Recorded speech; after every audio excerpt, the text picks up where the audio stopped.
तुम्हारी प्रेम भक्त प्राणेर प्रेमे मूर्ति तुम्हार जुगल सम्मिलने सेथाय पूर्ण प्रकाशित जादेर आमरा अंतर दिए श्रद्धा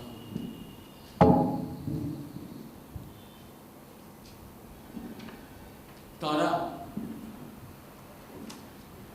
আর কিছুই চাইতেন না,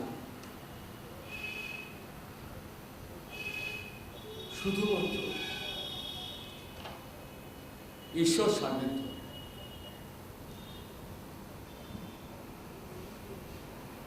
এই হলো ভক্তির একমাত্র পরিচয়।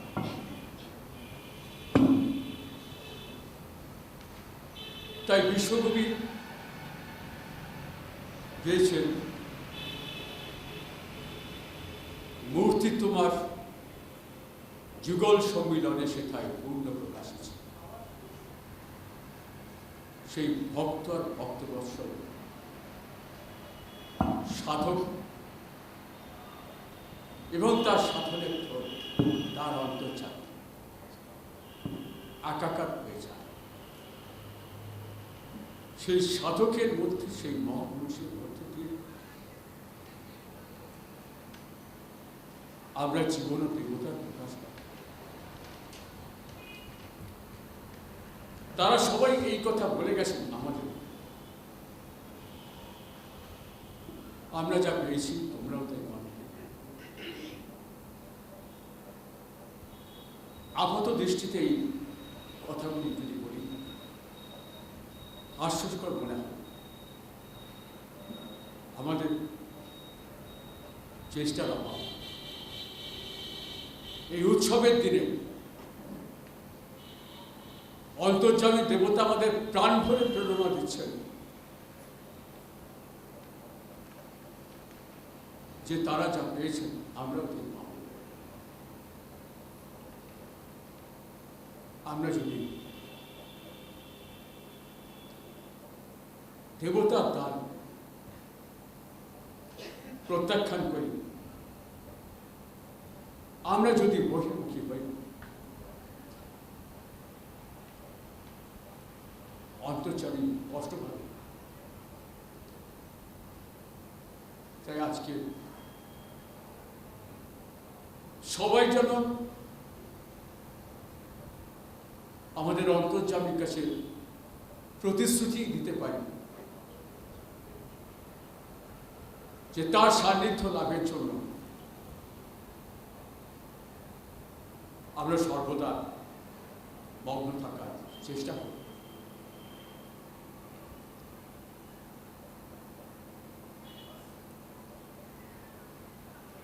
ভক্তের যা কিছু কথা আমাদের অন্তরকে স্পর্শ করে, কেন যে ভক্তের মধ্যে দিয়ে দেবতা কথা বলে।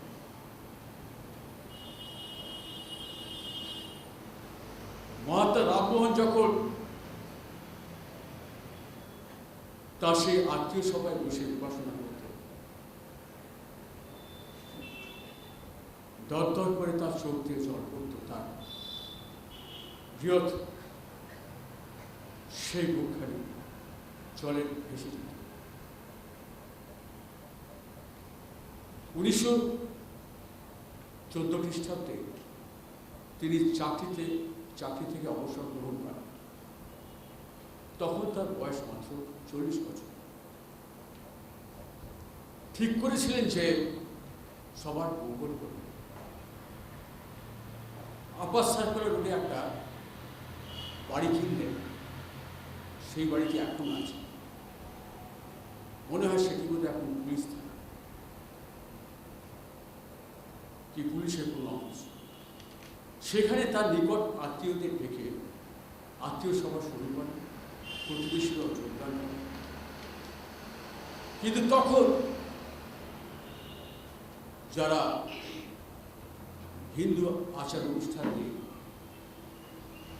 ব্যস্ত থাকতেন বা সেটা রক্ষা করার চেষ্টা করতেন, সে রাধাকান্ত দেব জমিদার এবং তার সঙ্গে পরিচয়, সেই আত্মীয় সভার বিরোধিতা করে ধর্মসভা প্রতিষ্ঠা করেন। রামমোহনের নামে কুৎসা রক্ষা করে। কিছুমাত্র বিচলিত না হয়ে তার আত্মীয় সভা তিনি সেইভাবেই চালিয়ে গেলেন। এরপরে 1928 খ্রিস্টাব্দে তারই এক সহচর তারাপদ চক্রবর্তী, তার প্রেরণায় ব্রাহ্ম সমাজ প্রতিষ্ঠা করলেন চিতপুরে কমল বসুর বাড়ি। সেখানেও সেই 6 ভাদ্র সম্ভবত সে দিবস 1828 খ্রিস্টাব্দে সেদিনও বেদ উপনিষদ থেকে পাঠ করা হয়, তা রচিত সঙ্গীত পরিবেশিত হয়। পণ্ডিতগণ সেই উপনিষদ বেদ। এরপরে 1830 খ্রিস্টাব্দে 11ই মার্চ ব্রহ্ম মন্দির প্রতিষ্ঠা করেছে। বিশ্ববাসীকে আহ্বান করেছিলেন সেই উপাসনায়, বলেছিলেন কোন ব্রহ্ম মন্দিরে যেন কখনো কোনো ধর্মের বিরুদ্ধে সমালোচনা না হয়, আর কোনো মন্দিরে যেন কোনো চিত্র, অবয়ব, কোনো প্রতিকৃতি, কোনো আকার না থাকে। নিরাকার সে অনন্ত ঈশ্বরকে তিনি তার হৃদয়ে প্রত্যক্ষ করেছিলেন।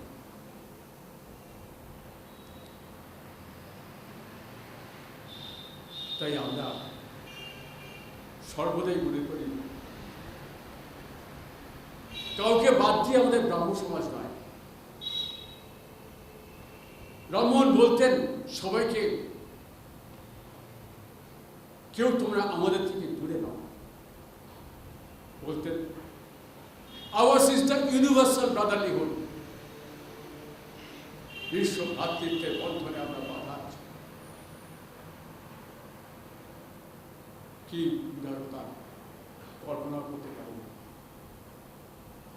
আজকে ধর্মের সংকীর্ণতা নামের যে হানাহানি চলছে, বারবার মনে হয়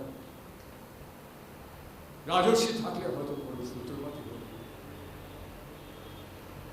সবাইকেই বিদায় দিতেই পারে। আমরা যেন এই মনোভাব রাখি, ব্রাহ্ম সমাজ ভালোবাসার সমাজ, ব্রাহ্ম ধর্ম ভালোবাসার ধর্ম। যেখানে ভালোবাসা নেই ব্রাহ্ম সমাজ, সেখানে নেই ব্রাহ্ম ধর্ম, সেখানে নেই। আজকে এইটুকুই যেন আমরা মনে রাখি, যেমন আমরা কোনো শুদ্ধ পাত্রে পরিষ্কার পানীয় জল রাখি, তাহলে সেই জল বিশুদ্ধ। আমাদের অন্তরে সব অহং ভাবের অবসানে অন্তর্জল আমাদের অন্তর পবিত্র করে দিল। যীশুখ্রিস্টের বাণী ছিল, repent, the kingdom of haven is at hand. অনুতাপ করো, স্বর্গরাজ্য তোমার নিকটে। কোনো কল্পনার স্বর্গরাজ্য না। আমরা যত অনুতাপ করব, অন্তর্যামী আমাদের অন্তরকে ততই শুদ্ধ করবে। সেই শুদ্ধ অন্তরে অন্তর্যামী দেখা দেবেন তার আনন্দের। এই হল কিংডম অফ হেভেন, এই হল স্বর্গরাজ্য। সত্যি এই বাস্তব, সবাই তারা পেয়েছিলেন, আমরা নিশ্চিত হব। আমরা তাই সেই দেবতার কাছে প্রার্থনা করি, আমরা সবাই তোমার কৃপার ভিখারি। আমরা সবাই বলব,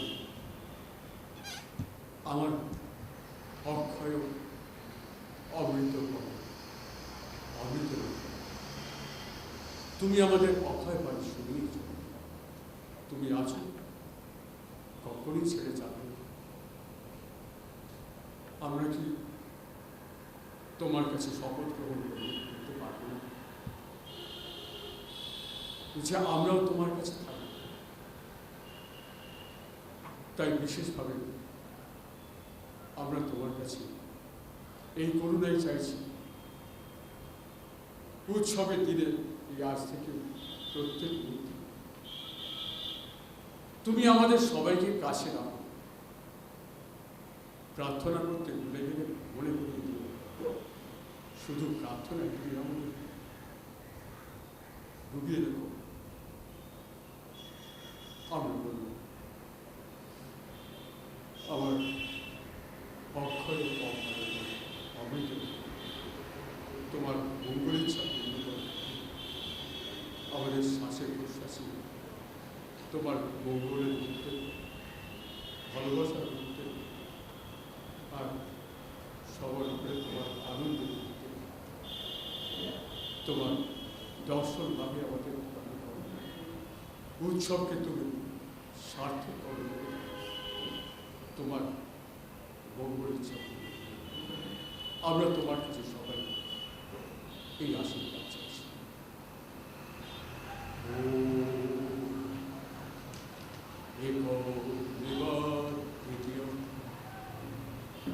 শ্রদ্ধা প্রভব কৃপাল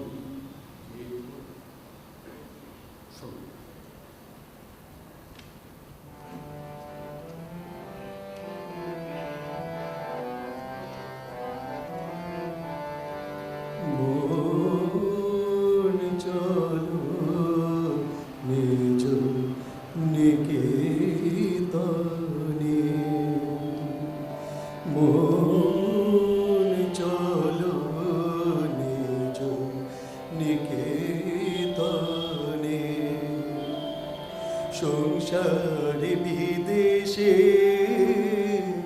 বিদেশীর বৃষে ব্রহ্ম কেন রণে মন চলো নিজ নিকেতনে।